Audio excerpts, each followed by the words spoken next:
আজকে হলো প্রথমা পুজো তো এসেই গেল।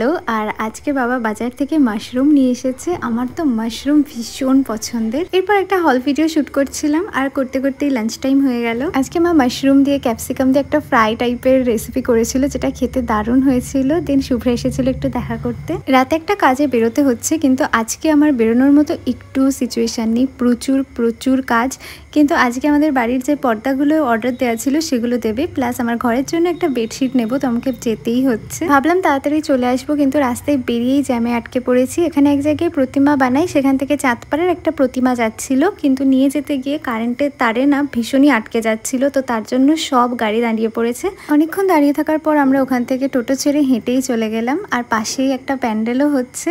আর চলে এসেছি আমরা সেই দোকানটায়। ওখান থেকে আমি এই সব পর্দা নিয়ে বাড়ি চলে এসেছি। আর ভিডিও করতে পারিনি, এত ভারী ছিল। বাবা মা পরে এসেছে আর আমার জন্য নিয়ে এসেছিল একটা এগ চিকেন রোল। পুজো তাহলে আজ থেকেই স্টার্ট হয়ে গেল।